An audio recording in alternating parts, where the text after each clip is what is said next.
Buongiorno a tutti e benvenuti alla puntata di oggi di Succede alle 31, striscia sull'attualità di Eraldo. Oggi abbiamo messo l'obiettivo su uno dei settori, forse del comparto, tra i più colpiti dalla vicenda coronavirus, sicuramente il primo a esserne stato colpito e probabilmente, chissà, l'ultimo a riuscire ad uscirne fuori. Parliamo della distribuzione turistica che vale il 13% del PIL, in Veneto conta circa 500 agenzie di viaggio, migliaia di operatori del settore, di professionisti che hanno una grande preparazione e in questo momento vivono con preoccupazione quelle che sono le evoluzioni legate all'emergenza coronavirus, legate soprattutto anche alle decisioni governative in fatto di rilancio della categoria.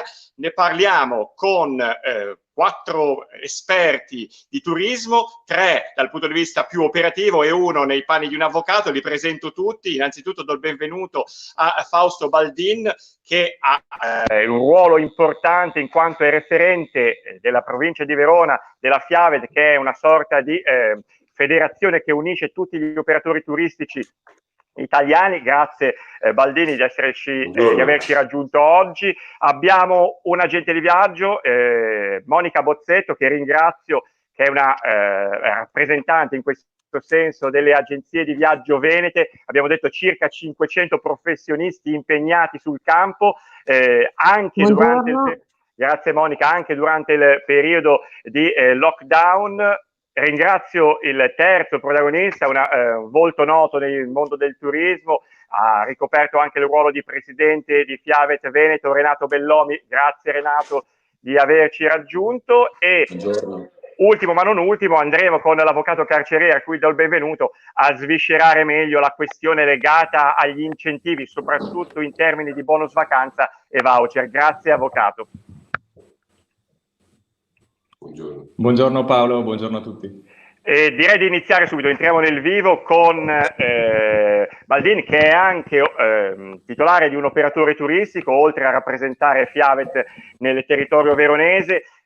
Baldin, fondamentalmente la prima domanda, entrando nel vivo, è di darci un quadro della situazione di un settore, quello della distribuzione turistica, che forse è tra i più amati dagli italiani, no? Perché si ama viaggiare e soprattutto anche gli ultimi segnali danno un'indicazione che vorrebbero farlo. Il problema forse, almeno in questo momento, è che è un settore poco noto ai non addetti ai lavori, forse anche per questo, chissà, non è spesso considerato quanto probabilmente dovrebbe. Adesso è uscito un DL che ha un nome evocativo, rilancio, e le chiedo di farci un quadro della situazione, ma soprattutto anche di darci un quadro se il decreto effettivamente tiene fede alla premessa di rilancio del settore. Sì, buongiorno a tutti. Beh, oddio, più che rilancio qua, rilancio è già una parola grande, insomma, bisognerebbe ripartire e sapere quali siano le regole. Il problema è in questo momento che riguarda tutto il nostro settore, perché poi il nostro settore è fatto di tecnicismi e di sfaccettature che non sono molto note al grande pubblico, ma in mezzo alle agenzie viaggio c'è il tour operator, appunto c'è l'agenzia viaggio specializzata in viaggi di nozze, c'è l'agenzia viaggio che fa business travel, c'è l'agenzia viaggio che fa incentive, ce ne sono tantissimi, no? E tutti questi hanno subito una grande perdita che non è... Guardate, io in prima persona dico, molte volte faccio anche fatica a spiegarlo, no? Perché nel nostro settore non è che vendiamo un chilo di pane, uno entra in un negozio, compra un chilo di pane e esce con un chilo di pane in mano. Noi vendiamo qualcosa oggi, facciamo una prenotazione oggi per un viaggio che si svolgerà fra 6, 7, 8, 10 mesi, un anno. Si programma da anno per anno.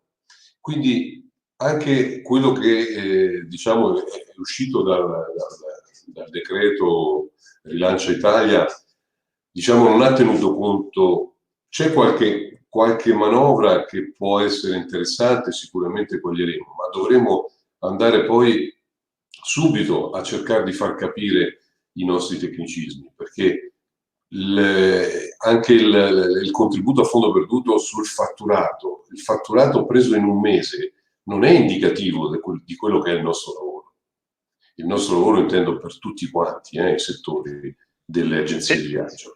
Sì, soprattutto se il mese in questione, magari aprile, che è un mese tendenzialmente non particolarmente brillante per le prenotazioni in termini di partito. Certo, in termini di partite, perché noi, ecco, pochi lo sanno, ma il nostro fatturato si espleta nel momento in cui il cliente parte o nel momento in cui il cliente versa il saldo, che questo avviene normalmente nei 20-30 giorni prima della partenza.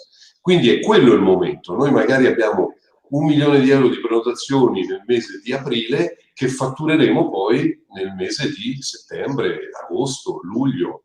Ecco, quindi diciamo che questa manovra non ci soddisfa per niente sotto questo punto di vista. Dovremmo sicuramente, sarebbe stato più equo fare una suddivisione del fatturato, una media mensile, no? Ma il fatturato annuo dell'anno precedente suddiviso in 12 mesi. Mi rivolgo adesso a Monica Bozzetto. Monica, come rappresentante delle agenzie di viaggi, naturalmente sta guardando a lunedì in questo senso, perché in teoria lunedì dovrebbe essere il giorno della possibile riapertura degli esercizi commerciali, così come le agenzie. Monica, siete agenti di viaggio, siete venete, quindi siete abituate e abituati naturalmente per i maschi a rimboccarvi le maniche. Vi chiedo oggi, pensando a dopodomani, che sensazioni avete, con che spirito e con che prospettive affronterete lunedì presumibilmente la serranda dell'agenzia? Allora, sì, è vero, siamo prossimi alla riapertura perché lunedì 18 maggio possiamo riaprire le nostre agenzie, ma siamo senza linee guida. Gli spostamenti tra regione ancora sono congelati, c'è ancora il distanziamento sociale e chissà ancora per quanto tempo, e l'obbligo della mascherina. Riapriamo, ma non saremo in condizioni di lavorare a pieno regime, come solitamente facciamo in questo periodo. Siamo molto diversi infatti come categoria da molti altri settori che nonostante il fermo, una volta che riaprono, ripartono a pieno ritmo, a pieno regime. Per cui ci troviamo a riaprire in un clima di grande incertezza, di non poter dare risposte concrete ai nostri clienti che vorrebbero comunque evadere dalla situazione attuale facendo una vacanza. Sì. Quindi un momento, sicuramente un momento difficile, sicuramente. Monica, chiedo adesso l'intervento di Renato Bellomi come ex presidente FIAVET, sicuramente persona, diciamo, che ha vissuto un'intera epoca, no? O l'epopea del turismo organizzato in tante vesti e in tante frangenti, anche dal punto di vista imprenditoriale. Effettivamente, Renato, può essere questa la peggior crisi di sempre, ma soprattutto ti chiedo quali sono le evidenti prospettive di domani e di dopodomani di questo comparto? Hai detto giustamente che questa è proprio la peggior crisi che ma non io, ma tutto il nostro turismo ha vissuto. Io sono entrato nel turismo, pensate, nel 1970 addirittura. Quindi poi c'è stato il 73 dove c'è stata la crisi del petrolio, ci sono state tantissime altre crisi, la guerra del Golfo, poi non parliamo del 2001, diciamo delle Torri Gemelle, possiamo parlare poi della SARS. Tutte queste problematiche hanno toccato il nostro mondo molto marginalmente, anche se abbiamo avuto dei blocchi, ma blocchi che poi diciamo si sono, come dire, sciolti e noi abbiamo potuto ancora ricominciare. Questa invece è una crisi che veramente ci porterà un problema grossissimo, perché tutte le agenzie, io dico tutte, che siano diciamo intermediari, che facciano incoming, che facciano viaggi di incentivazione, hanno vissuto che cosa? Un problema di dover lavorare nei 6, 7, 8 mesi precedenti, nella programmazione, nella vendita e quindi diciamo in tutti quelli che erano i prodotti che noi abbiamo potuto vendere, diciamo, e proporre ai nostri clienti che hanno accettato. Avevamo incassato degli acconti, abbiamo incassato dei saldi, poi con questa chiusura abbiamo dovuto completamente annullare e quindi rilavorare totalmente tutto, tutto durante la nostra chiusura, no? Sempre in smart working si intende, ma questo vuol dire che abbiamo perso i 6 mesi precedenti di fatturato, ma perderemo gli ulteriori 6 o 7 mesi, io penso, di fatturato futuro, perché se non ci sarà la sicurezza delle persone che si muovono, a parte le riaperture a livello europeo, a livello regionale, anzi ho sentito poco fa che dal 3 di giugno potrà esserci la libertà, diciamo, però ecco, se non c'è la sicurezza di partire, il cliente non andrà. E quindi mi spiace essere veramente così drastico, ma il viaggio, specialmente quello turistico, è tranquillità, è sicurezza sanitaria, sicurezza, diciamo, di non avere problemi a livello di furti o di questo tipo. Se ne sappiamo molto bene quanto il mondo già precedentemente a questa problematica si era come dire, rimpicciolito. Vediamo tutti i paesi che hanno avuto problemi, diciamo, di terrorismo, dalla Turchia. Sappiamo cosa è successo per esempio in Francia, in Germania, clienti che non andavano magari a fare più vacanze in quegli stati. Adesso ancora di più è il mondo che proprio abbiamo chiuso completamente. Baldini, in questo senso effettivamente nei panni di tour operator le chiedo come vi state strutturando, ovvero è un'emergenza che abbiamo detto planetaria. Ogni paese indubbiamente sta reagendo in maniera diversa, ad esempio in Germania e in Svizzera le agenzie di viaggi hanno riaperto e si sta cercando, almeno queste sono le pianificazioni, di riaprire le frontiere, si parla di metà giugno, almeno per quanto riguarda l'Europa centrale. Quali sono le difficoltà di un tour operator oggi ad affrontare la fase, come si suol dire, come si è detto, di rilancio, possibile rilancio? Beh, la prima cosa è che un tour operator per sua natura lavora sulla programmazione e qui programmazione non se n'è fatta. In questo momento, voglio dire, è una programmazione che però è offuscata da 1000 problematiche che non si riescono a dipanare. Quello che diceva prima Bellomi, chiaramente un viaggio viene fatto per rilassarsi, per andare in tranquillità. Oggi invece sembrerebbe che sia una tortura, no? Non si sa neanche se bisogna avere la mascherina, se gli aerei possono essere completi. Comunque noi siamo pronti. Come tour operator è chiaro, abbiamo fatto delle mosse, ci stiamo muovendo in modo che appena potrà essere possibile siamo pronti, però coscientemente anche noi, e in questo caso parlo anche di me stesso, come dobbiamo essere responsabili per la salute dei nostri dipendenti, che anche lì è un'altra problematica che sarà da dipanare nei prossimi giorni, perché non è possibile che ne siamo noi responsabili se qualcuno si ammala sul posto di lavoro, non come una semplice malattia, ma come infortunio, ok? Ma nello stesso, e c'è il penale per questo, per cui io il messaggio che lancio alle agenzie dico sì, aprite, entrate dentro, fate quello che dovete vedere, ma chiudete le serrande e non fate entrare clienti in questo momento, perché qualsiasi cosa possa succedere ricade su di noi penalmente. E la stessa cosa per noi tour operator nel mandare clienti da qualche parte. Se uno di questi clienti in un passaggio si dovesse contagiare, a chi va a chiedere, a chi va a prendere la responsabilità? In questo senso, parlando di clienti, mi avvalgo della presenza dell'avvocato Carcereri. Avvocato, come diceva Baldini, ma diceva anche lo stesso Bellomi e Bozzetto, il mondo del turismo vive di prenotazioni in anticipo e la gestione in questo caso delle prenotazioni anticipate ha generato i cosiddetti voucher, che le pregherei di spiegarci come sono le dinamiche, e poi anche del buono vacanza, che è una introduzione recentissima dell'ultimo decreto, questo più dedicato magari a stimolare le famiglie meno abbienti a viaggiare.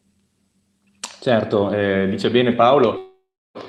Con gli ultimi provvedimenti legislativi il governo ha inteso dare comunque un segnale di attenzione agli operatori turistici attraverso alcuni strumenti che potranno non essere del tutto risolutivi, ma si devono anche scontrare naturalmente con la situazione in cui ci troviamo.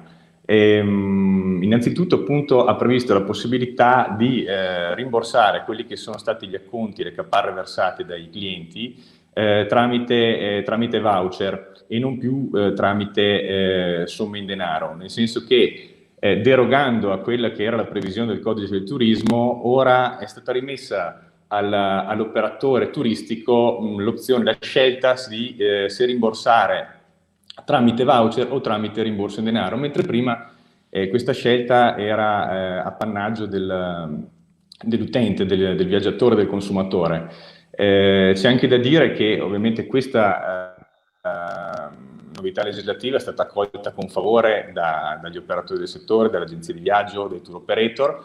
Parrebbe, questo è il mio sentore almeno, ma poi magari i suoi ospiti ce lo confermeranno meglio, avendo potuto constatare le reazioni di prima mano dei propri clienti, parrebbe essere stata accolta anche con un certo favore anche dai consumatori stessi, dei viaggiatori. Meno pare dalle associazioni dei consumatori, delle associazioni dei viaggiatori che sono già sul piede di guerra. Alcune di queste associazioni hanno già presentato ricorsi alla Commissione europea, evidenziando come a loro dire questa possibilità di rimborso tramite voucher andrebbe, diciamo, a derogare, a collidere con quelle che sono le direttive comunitarie. Il voucher appunto dà la possibilità di rimborsare quanto pagato dall'utente, è un voucher dell'importo naturalmente identico a quello versato dall'utente stesso sotto forma di caparra, sotto forma di acconto, e è spendibile entro un anno dalla sua emissione. Con l'ultimo decreto, quello dell'altro ieri, ci sono molti portali online, molti siti online che dicono che è stata prorogata da 12 a 18 mesi la validità del voucher. In realtà, se andiamo a leggere la norma, il voucher a cui fa riferimento l'ultimo decreto legge è quello relativo ai rimborsi per le spese relative a biglietti per spettacoli e cultura e non quelle relative ai viaggi e ai pacchetti turistici. Il voucher, diciamo che può essere rimborsato, deve essere rimborsato entro 30 giorni dalla richiesta da parte del viaggiatore, il quale a sua volta ha 30 giorni per inoltrare la richiesta, e entro 60 giorni da parte degli organizzatori dei pacchetti turistici, perché a loro volta verranno rimborsati tramite voucher entro 30 giorni dai propri fornitori. L'unico limite, diciamo l'unica coperta troppo corta, la parte di coperta troppo corta, se così si può definire, è quello relativo ai viaggi di istruzione. La norma ha previsto che, a differenza di tutti gli altri tipologie di rimborsi, per i rimborsi relativi a quanto pagato dalle scuole dell'infanzia e dalle classi terminali delle scuole primarie e secondarie di primo e di secondo grado, il rimborso potrà avvenire solo ed esclusivamente tramite denaro contante. E questo chiaramente pone in una condizione di sfavore l'intermediario, che si trova magari ad aver pagato in contanti i propri fornitori, vedersi rimborsato a sua volta in voucher e dovrà però restituire le somme in denaro all'utente finale, al cliente. Certo, sì, questa può rappresentare ovviamente una problematica. A proposito di voucher, sicuramente tra le persone coinvolte oggi, la persona che ha quotidianamente o aveva quotidianamente il rapporto con i clienti è Monica Bozzetto, agente di viaggio. Monica, com'è stato il rapporto con i clienti in questo periodo? Nel senso, da come spiegavate, ovviamente c'è stata anche una necessità di presenza costante durante il periodo di lockdown, perché effettivamente tra i viaggi che erano in essere, piuttosto che le prenotazioni effettuate e poi cancellate, il rapporto presumo sia stato quotidiano. E oggi qual è la reazione dei vostri clienti? Li avete contattati? Che tipo di sensazione hanno? Allora sì, devo dire che allora, noi agenti di viaggio non siamo mai rimasti fermi, anche dopo la chiusura imposta a marzo a seguito del decreto del Presidente del Consiglio. Abbiamo sempre comunque continuato a lavorare in modalità smart working. E cosa abbiamo fatto? Abbiamo riprotetto i nostri clienti, gli abbiamo cambiato la data, abbiamo congelato le pratiche, ma soprattutto è importante dire che li abbiamo rimpatriati dalle diverse destinazioni dove si trovavano in giro per il mondo, e molte volte l'abbiamo fatto anche a nostre spese. Abbiamo quindi continuato a lavorare senza introiti e abbiamo continuato però ad avere le spese fisse che abbiamo continuato ad avere e le continuiamo tuttora a sostenere. Con i nostri clienti li dobbiamo ringraziare perché ci sono stati vicino, abbiamo ricevuto tanta solidarietà e tanto affetto da parte della maggior parte dei clienti e hanno soprattutto in questo momento apprezzato qual è il lavoro dell'agente di viaggio, che dimostra essere ora più che mai una garanzia, un punto di riferimento per il cliente. Noi agenti di viaggio, è importante dire, non facciamo un lavoro che è un semplice click praticamente. Noi non siamo come per esempio Booking.com, noi siamo praticamente una realtà di imprese, piccole e medie imprese che pagano le tasse in Italia e che praticamente e non in Olanda. E tra l'altro appunto paese che ha messo i bastoni tra le ruote all'Italia. La gente quindi ha capito e ha dimostrato praticamente una grossa solidarietà nei nostri confronti e sta dimostrando appunto di avere voglia di viaggiare, ha voglia di ripartire, ma bisogna dargli presto informazioni su come fare e le garanzie, però bisogna farlo in maniera veloce. Sì, indubbiamente diciamo che il tempo in questo caso potrebbe essere un supporto al settore del turismo, al di là poi di quelle che saranno le normative circa i protocolli sanitari che verranno utilizzati nelle prossime settimane, sia per gli esercizi commerciali ma anche in termini di viaggio. Mi rivolgo a Bellomi dall'alto della sua esperienza nel settore trasversale, abbiamo detto, agente di viaggio, imprenditore, si occupa di business travel così come di incentive, termini magari tecnici che possono non essere compresi completamente da chi ci guarda, ma indubbiamente rappresentano un po' tutta la gamma di attività che fanno gli operatori turistici. Bellomi, il bonus vacanza alle famiglie meno abbienti, citavo prima, che può essere utilizzato tranne che sui servizi online, può essere un segnale di attenzione secondo lei? E la seconda domanda è: di questi 25 milioni che pare siano destinati a tour operator e agenzie di viaggi, come li valuta? Troppo, troppo pochi, al di là del fatto che poi bisogna capire come potranno essere spesi dal governo? Allora, riguardo al bonus vacanza, io penso che il governo abbia fatto i conti, ma non in maniera corretta. Mi spiego meglio. Se una famiglia che adesso ha problemi, diciamo, di sussistenza, magari dopo 2 mesi che è stata chiesta la cassa integrazione, io vedo che sono state pagate molto in ritardo, quindi avranno dei problemi. Cioè, come possiamo pensare che possano spendere, diciamo, dei buoni vacanza di questo tipo? Ecco, ho visto un chiarimento, ecco, che vorrei dare, che anche attraverso l'agenzia di viaggio il tour operator è possibile spendere, diciamo, questo buono, perché il pagamento può essere fatto attraverso l'agenzia di viaggio, cosa che fino a ieri o l'altro ieri non era chiaro. Ma come? Allora, faccio degli esempi per far capire. Allora, si può spendere attraverso l'albergo o attraverso, per esempio, un bed and breakfast. Come pensiamo che se il cliente prenota direttamente un albergo, l'albergo si prende a carico di fare questo sconto al cliente e poi, diciamo, andare a magari riprenderselo nel conguaglio tasse o magari l'anno successivo? Cioè il settore farà molta fatica ad accettare questi buoni vacanza, come per esempio se dovesse essere l'agenzia di viaggio farà molta fatica ad accettarlo, perché non abbiamo avuto ricavi nel giro di 2 mesi, abbiamo dovuto emettere questi voucher chiaramente che andranno poi ad essere spesi. E quindi ecco che veramente io lo vedo un po', è una storia di marketing, ma non è veramente un qualcosa che sarà secondo me preso, diciamo, dal cliente. Io mi metto nei panni di se sono un cliente e magari non ho possibilità di spenderli, cosa farò? Non li spendo, non li utilizzo. Ecco, mentre per quanto riguarda l'altra domanda che mi hai fatto, che è i 25 milioni che sono stati messi a disposizione, diciamo, del settore a fondo perduto, perché questo a fondo perduto, questo è una briciola, perché se facciamo i conti, di quelli che sono, diciamo, gli operatori di tutto il settore, è stato fatto un conto che se fossero tutti uguali, che non sono tutti uguali, sono tour operator, sono le piccole agenzie, e quindi sicuramente il tour operator avrà magari di più della piccola agenzia, ma se fosse proprio la media, diciamo che vengono dati circa 2.700 euro.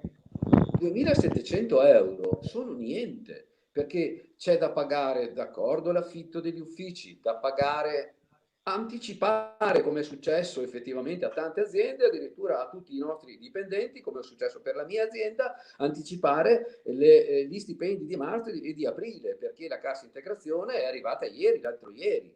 Quindi ecco che veramente diventa niente, è una briciolina. Ma io più che un decreto rilancio lo chiamerei un salvagente sgonfio, veramente. Quindi è una cosa che se pensiamo che la Francia stessa ha messo a disposizione dell'ambiente, diciamo, del turismo 8 miliardi, 25 milioni cosa sono? Niente. Poi tutte le altre misure, se vogliamo parlarne, sì, l'IRAP va bene, io ho dipendenti quindi pago l'IRAP, però ecco, veramente diventa un qualche cosa che ci dà un aiuto, ci dà un piccolo ossigeno, diciamo, però è pochissimo, quindi bisogna intervenire ancora, perché noi saremo quelli, come giustamente detto tu, che ripartiremo più tardi di tutti gli altri. Su come intervenire mi rivolgo se mi state sentendo, mi rivolgo a Fausto Baldin per quanto riguarda Fiavet naturalmente, ma prima di chiedergli, anzi glielo sto per chiedere, che tipo di attività o che tipo di azioni avete eventualmente pensato di intraprendere nelle prossime settimane a livello istituzionale come Fiavet. Leggo qualche messaggio che sta arrivando da parte di Silvia che conferma che è la crisi peggiore del sistema turismo italiano, anche perché ha riguardato in realtà tutto il mondo. C'è una domanda che rivolge un ascoltatore: se i clienti, e questo lo chiederemo naturalmente all'avvocato Carcereri, possono rivalersi con leggi europee eventualmente all'utilizzo del voucher. Ci sono tanti complimenti per Monica, ci fa piacere per lei. Qual è appunto l'attività che pensa di intraprendere Fiavet, e se c'è una strategia eventualmente dopo le tante che comunque sono state messe in pista nelle ultime settimane? Beh, guardi, io allora nell'attività di Fiavet noi dal 23 febbraio praticamente che non stiamo fermi un secondo. Sono stati tavoli di lavoro continui che chiaramente Fiavet come associazione che è l'interlocutore principale nelle istituzioni non scende molte volte in piazza e non ha molta visibilità per quello che fa all'interno delle istituzioni, ma le posso garantire che io ho preso questo incarico da quest'anno e ho visto un lavoro dietro incredibile. Il nostro presidente regionale Giancarlo Reverenna e tutto il consiglio regionale si è speso ogni giorno in riunioni sia a livello regionale con CANER, con l'assessorato al turismo, sia nel tavolo Stato-Regioni, sia a livello ministeriale giù a Roma, con la nostra Presidente Ienici. Ogni giorno c'erano riunioni e contatti di tutti i livelli, di tutti i tipi. La verità è che forse oggi il governo italiano ha poca liquidità e quindi in realtà sta cercando di mettere le toppe a destra e a sinistra per cercare di far contente tutte le fazioni, no? In realtà adesso cercheremo appunto di focalizzare su alcune strategie che potrebbero essere importanti, tipo spostare i finanziamenti dai 6 ai 10 anni. So che alcuni emendamenti saranno presentati nei prossimi giorni sia dall'opposizione che da chi sta al governo. Vedremo di far diventare più cospicuo questo fondo di 25 milioni e vedere come al tavolo sarà deciso di spenderlo. E poi dovremmo riragionare su quello che è il fondo di garanzia del turismo, che dovremmo per forza di cose cercare di rifar passare a livello governativo, perché tutte le assicurazioni in questo momento, visto l'alto rischio di default, chiaramente non sono più disposte a ristipulare le polizze con gli stessi importi, ma ne vogliono di più alti. Quindi c'è tutto un lavoro dietro, guardate che è un tecnicismo dietro l'altro ogni giorno.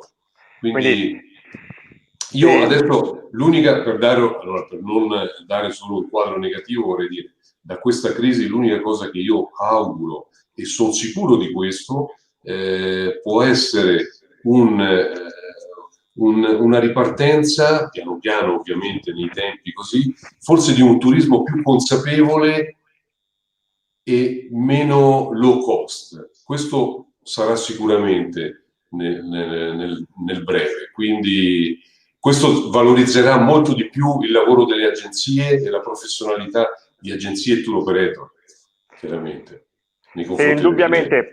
Siamo in chiusura, quindi chiedo all'avvocato Carcereri se ha la possibilità di darci un quadro rispetto alla domanda dell'ascoltatore relativo alla possibilità eventualmente, anche se si parla di casi sporadici, di eventualmente rivalersi all'Unione Europea per quanto riguarda la normativa dei voucher. Ma per ora no, perché la norma, il decreto legge che è stato convertito, l'articolo 88 bis, il comma 12 dice l'emissione dei voucher previsti assolve i correlativi obblighi di rimborso e non richiede alcuna forma di accettazione da parte del destinatario, per cui la norma per ora è molto chiara e tranciante e prevede appunto che il rimborso mediante voucher sia del tutto legittimo. Come anticipavo prima, ci sono stati già presentati dei ricorsi da parte delle associazioni dei consumatori alla Commissione europea, e si è in attesa appunto che la stessa si pronunci circa la legittimità o meno di questa norma. Sono state invocate addirittura delle procedure di infrazione a carico dell'Italia per l'emanazione di questo comma, di questa norma appunto che prevede la possibilità di rimborso tramite voucher, però è ancora presto per prevedere come potrebbero andare eventuali contenziosi dove si dovessero invocare appunto l'illegittimità di questa previsione normativa. Grazie mille avvocato, siamo in chiusura, ultimo intervento da parte di, chiedo a Monica Bozzetto in qualità di agente di viaggio, tante colleghe e colleghi lo dimostrano i messaggi, ti stanno ascoltando, al di là poi della data di eventuale apertura delle agenzie che potrebbe essere il 18 o il 21, pare ci possa essere anche una normativa regionale sul Veneto, ma al di là di questo che tipo di messaggio ti senti dare a chi fa il tuo stesso lavoro? Un messaggio di preoccupazione piuttosto che di speranza? Allora, noi agenti di viaggio Veneto ci siamo riuniti, stiamo facendo fronte, ci stiamo praticamente rincoraggiando a vicenda e siamo propositivi e uniti oggi come mai.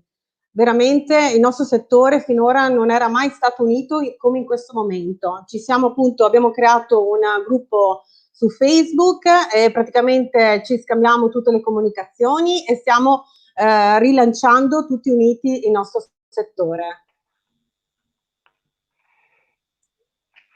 Eccola qui, no, non riuscivo a sentirvi, sì certo, quindi un messaggio di speranza, chiudiamo almeno con un momento di positività, indubbiamente è una crisi importante, una crisi a cui l'augurio è che possa anche il comparto della distribuzione turistica uscirne fuori. Staremo ovviamente con i fari puntati anche nelle prossime settimane. Nel frattempo ringraziamo chi ci ha ascoltato, c'è la possibilità naturalmente di rivedere la puntata registrata sulla pagina Facebook di Eraldo e sul canale YouTube di Eraldo.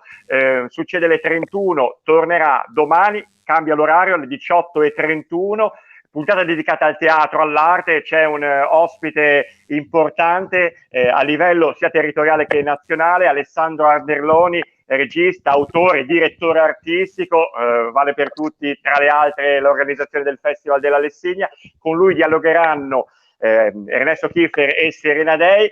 Si parla quindi di un altro settore in questo momento colpito dalla crisi coronavirus. L'auspicio è che tutto questo prima o poi possa chiudersi in maniera soddisfacente per tante persone che nel turismo e che nell'arte dedicano la propria attività. Grazie a tutti e buon proseguimento su Eraldo. Grazie a voi. Grazie. A presto.